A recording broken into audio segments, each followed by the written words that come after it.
Selamat siang, jumpa lagi dengan Denok Ayu Novel. Bagaimana kabar sobat semua? Sebelum kita mulai cerita ini, ayo silakan subscribe, like, komen, share dan nyalakan loncengnya untuk mendapatkan notifikasi terbaru ketika Mimin upload videonya. Bab 940, jiwanya terbang, menjauh dan menghilang. Dua pertanyaan di Mas Wu jelas merupakan pukulan terberat bagi Lord Cixiao. Dia berdiri di puncak kemenangan dan menuduh Lord Cixiao dengan sikapnya yang di atas. Lord Cixiao merasa sangat putus asa sehingga tidak ada harapan di dalam hatinya. Bahkan jika dia mendengar penghinaan terang-terangan dari Dimas Wu, dia tidak dapat membantahnya. Dia telah dihantam oleh kenyataan ini hingga merasa putus asa. Heaven Demon Sword yang dia inginkan selama ribuan tahun. Tentu saja dia tidak ingin menyerah. Tapi sekarang ambisinya sudah sirna, karena keadaannya saat ini tidak dapat mendukung ambisinya. Dia sama sekali tidak memiliki kekuatan untuk melawan Dimas Wu. Seperti tidak ada harapan lagi, dia terdiam selama beberapa detik. Lord Cixiao akhirnya mengalihkan pandangannya dan memandang Dimas Wu. Dengan lemah berkata, "Jangan mengatakan omong kosong, kamu memang menang. Jika kamu ingin membunuhku atau memotongku, terserah kamu." Setelah mengatakan ini, Lord Cixiao menutup matanya. Dia sedang menunggu kematiannya. Rasa malu hari ini, dia tidak ingin hidup lagi seperti ini. Dia ingin mati sekarang. Dimas Wu memandang Lord Cixiao dengan acuh tak acuh. Kemudian dia berkata dengan dingin, "Apa yang aku inginkan bukanlah nyawamu, tetapi kebenaran dari masalah ini. Katakan padaku, orang macam apa pemilik asli dari Heaven Demon Sword ini?" Sejak dia bertanya dengan Yoron Fu secara paksa, Dimas Wu hanya ingin mengetahui identitas dari yang disebut orang yang sering disebut sebagai orang tertinggi. Setelah Lord Cixiao muncul, tujuan Dimas Wu adalah untuk mengetahui segalanya dari Lord Cixiao. Dia tahu bahwa Lord Cixiao pasti memiliki gambaran yang jelas tentang apa yang akan terjadi saat itu, jadi dia tetap harus membuka mulut Lord Cixiao. Lord Cixiao bahkan tidak berpikir. Dia langsung menjawab, "Tidak ada yang perlu kukatakan." Pandangan mata Dimas Wu menjadi dingin dan dengan pelan berkata, "Lebih baik kamu mengatakan yang sebenarnya. Jika tidak, aku akan membuatmu merasakan sakit dan penghinaan yang paling ditakuti oleh para meditator." Ketika Lord Cixiao mendengarkan hal ini, kelopak matanya bergetar. Dia terdiam beberapa saat, hingga akhirnya membuka kelopak matanya, memandang Dimas Wu, berkata dengan suara yang dalam, "Dia adalah si iblis hebat yang ingin dibunuh oleh semua orang." Ketika dia mengatakan itu, Lord Cixiao hampir mengertakkan gigi, pandangan matanya menjadi mengelap, ekspresi kebencian yang kuat dan ekspresi ketakutan yang dalam muncul. Setelah mendengarkan itu, Dimas Wu mengerutkan keningnya. Matanya setajam dua buah pisau menatap Lord Cixiao dengan ganas. Dia dengan dingin berkata, "Aku menyuruhmu mengatakan yang sebenarnya. Jika kamu berani berbohong padaku, kamu hanya akan berakhir dengan lebih buruk." Untuk orang yang ada dalam ingatannya, Dimas Wu tahu bahwa aura pembunuhnya sangat kuat, aura bermusuhannya juga kuat, kebenciannya cukup dalam. Tetapi Dimas Wu tidak berpikir dia hanya seorang iblis hebat biasa. Dia pasti bukan orang gila yang tidak mempunyai hati nurani seperti itu. Lord Cixiao memandang Dimas Wu dengan sedikit meremehkan, kemudian berkata dengan tenang, "Aku bahkan tidak takut mati. Apakah menurutmu aku akan takut dengan penyiksaan yang kamu maksud? Jika aku tidak ingin mengatakannya, aku tidak akan berbicara. Jika aku ingin mengatakannya, aku akan mengatakan kebenaran." Dimas Wu menatap Lord Cixiao sejenak, kemudian dia perlahan-lahan berbicara dengan nada dingin, "Lanjutkan dan katakan semua yang kamu tahu." Lord Cixiao menarik napas dalam-dalam, kemudian berkata, "Tidak dapat disangkal bahwa dia sangat kuat. Dia adalah orang yang bisa melawan langit. Tingkat kekuatanku saja tidak dapat menyentuh kekuatannya yang sangat kuat.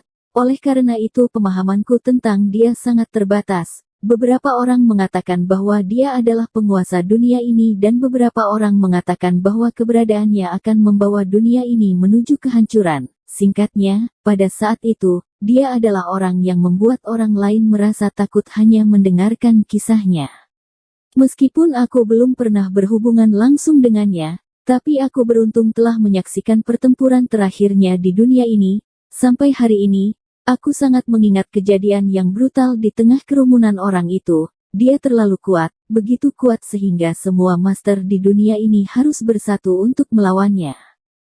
Dalam pertempuran saat itu, dia memegang Heaven Demon Sword. Dengan kekuatannya sendiri, dia membunuh semua orang kuat di dunia ini. Dapat dikatakan bahwa dia melakukan pembersihan di seluruh dunia, tetapi pada akhirnya, dia sendiri juga berada di adegan yang sama, sepenuhnya dikalahkan dalam pertempuran, akhirnya menghilang dan tidak kembali lagi. Lord Cixiao berkata dengan merenung, kenangan ini sangat penting baginya, dia tidak akan pernah melupakannya.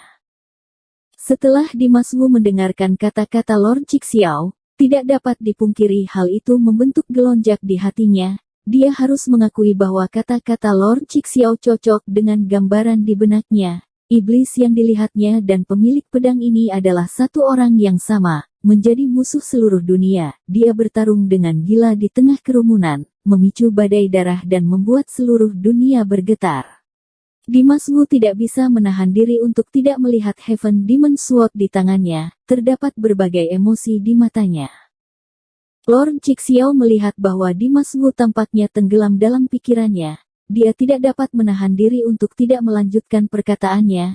Dia berkata dengan suara dalam, ketika aku berhadapan denganmu tadi, aku merasakan roh jahat kuno dalam diri orang itu. Meskipun aku tidak tahu mengapa ini terjadi, tapi aku tetap menyarankanmu, jangan mengikuti jejaknya, jika tidak, kamu akan berakhir seperti dia dan menjadi iblis hebat berikutnya yang akan dilawan oleh dunia ini.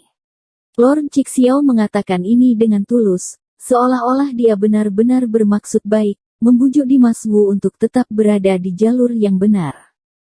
Dimas Wu memang menerima pengaruh yang besar, dia tidak ingin menjadi musuh seluruh dunia. Dia tidak ingin menjadi iblis hebat yang ingin dibunuh oleh semua orang. Yang dia inginkan adalah keadilan dan kebenaran. Semua hal yang dikatakan Lord Cixiao tidak seperti kebohongan, tetapi Dimas Wu tidak mau menerima fakta seperti itu. Alisnya mengerut semakin dalam. Saat Dimas Wu berpikir keras, Tao Ti yang berada di kejauhan dan Yoron Fu yang baru saja menyembuhkan luka-lukanya, berjalan menuju ke arah Dimas Wu. Begitu Tao Ti berjalan ke sisi Dimas Wu, dia berkata dengan serius, ini hanya kata sepihak, belum tentu dapat dipercaya. Tao Ti mengikuti Dimas Wu sepanjang jalannya melalui Gunung Tianling. Ia tahu berapa banyak bahaya yang dialami Dimas Wu dan juga tahu bahwa Dimas Wu mempertaruhkan nyawanya untuk berurusan dengan berbagai dewa, hanya untuk memahami ingatan yang terpisah-pisah di benaknya. Tapi sekarang, kebenaran yang diungkapkan oleh Lord Cixiao jelas bukan sesuatu yang ingin diterima oleh Dimas Wu, jadi Tao Ti hanya bisa menghibur Dimas Wu dengan cara ini. Lord Cixiao mendengar apa yang dikatakan Tao Ti, kemudian dia segera memandang Dimas Wu dan membela diri, kamu juga seorang meditator, kamu harusnya tahu apa arti roh jahat. Itu adalah simbol kejahatan. Aku rasa alasan mengapa kamu bisa menarik Heaven Demon Sword karena roh jahat di dalam dirimu bukan. Menurutmu apakah orang yang khusus melatih kekuatan iblisnya adalah orang yang baik? Meskipun Lord Cixiao terluka parah dan kondisinya sangat lemah, tapi dia mengucapkan kalimat ini dengan lantang dan meyakinkan. Ketika Yoron Fu mendengarkan hal itu, dia berteriak dengan marah kepada Lord Cixiao, berhenti untuk membual di sini, orang lain tidak tahu siapa kamu, apakah aku tidak tahu siapa kamu? Waktu itu kamu juga mengatakan tentang ramalan hari kiamat di Pavilion Tianxing, kamu berkata dengan sangat tegas dan sangat meyakinkan, tapi akhirnya, hanya karena perkataan egoisme itu, kamu membahayakan Pavilion Tianxing, apakah menurutmu perkataanmu masih patut dipercaya? Setelah berbicara demikian, Yoron Fu memandang Dimas Wu lagi dan berkata dengan tegas, meskipun aku tidak tahu siapa pemilik asli Heaven Demon Sword ini, tapi aku dapat memberitahumu dengan pasti bahwa Lord Cixiao ini memiliki hati yang buku, perkataannya tidak dapat dipercaya. Dimas Wu mendengarkan teguran dari Tao Ti dan Yoron Fu, namun, dia tidak menanggapi mereka. Dia hanya menatap tajam kepada Lord Cixiao, kemudian berkata dengan nada tajam, apakah ada hal lain yang ingin kamu tambahkan? Lord Cixiao merenung sedikit, kemudian dengan serius berkata, aku telah mengatakan segalanya tentang pemilik asli dari Heaven Demon Sword, tapi aku harus memperingatkanmu lagi, jangan mengira kamu telah mengalahkanku, maka kamu sudah menang, ada banyak orang yang menunggumu untuk muncul di luar hutan neraka tersembunyi. Ekspresi wajah Dimas Wu tetap tidak berubah. Kemudian dia berkata dengan nada dingin, maksudmu, selama aku memegang Heaven Demon Sword ini, kemanapun aku pergi, aku tetap akan diserang oleh orang lain.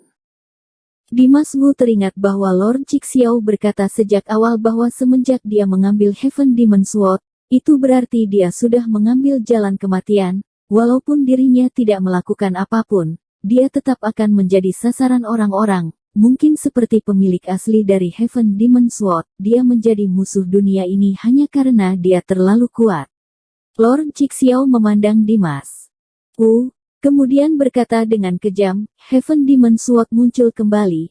Perubahan besar ini tidak hanya dirasakan olehku, aku mungkin bisa memberitahumu, pada saat kamu mencabut Heaven Demon Sword, kamu sudah menjadi sasaran dari orang-orang terkuat di dunia. Aku juga tidak bisa memberitahumu sedikit lebih jauh dari ini. Di dalam Gunung Tianling saja, pasti ada puluhan pasang mata yang sudah memperhatikanmu padamu. Di antara mereka, kebanyakan orang memiliki kemampuan bela diri yang tinggi dariku. Karena itu tunggu saja kematianmu sebentar lagi. Setelah mengatakan itu, Lord Cixiao tiba-tiba tertawa muram. Pandangan matanya penuh dengan ekspresi ganas, serta kebencian dan perasaan yang sangat tidak rela. Pandangan mata Dimas Wu menjadi dingin, dia berkata dengan tanpa emosi, karena kamu sudah selesai, saat ini, kamu sudah boleh mati. Segera setelah kata itu terucap, roh jahat di tubuh Dimas Wu menyebar, dahinya tiba-tiba terbuka, kekuatan laut sihir yang agung menyembur keluar dan menelan Lord Cixiao. Lord Cixiao langsung ditelan oleh kegelapan, dia tiba-tiba tertawa lebih keras lagi. Tawanya penuh dengan perasaan yang tidak bisa diungkapkan. Setelah sekejap mata, laut sihir gelap yang bergolak menyapu seluruh tubuh Lord Cixiao. Tawa Lord Cixiao tiba-tiba berhenti, tubuhnya benar-benar ditelan oleh laut sihir, tidak meninggalkan jejak. Saat melihat ini, Dimas Wu segera menarik kembali laut sihirnya dan menutup dahinya, auranya juga berkurang, roh jahat di sekitar tubuhnya juga menghilang. Dalam sekejap, tanah datar yang besar mendapatkan kembali kecerahannya. Di tanah datar, mayat orang-orang paviliun Tianxing berserakan. Adapun Lord Cixiao, bahkan mayatnya saja tidak tersisa, dia menghilang tanpa jejak, jiwanya juga terbang menjauh dan menghilang.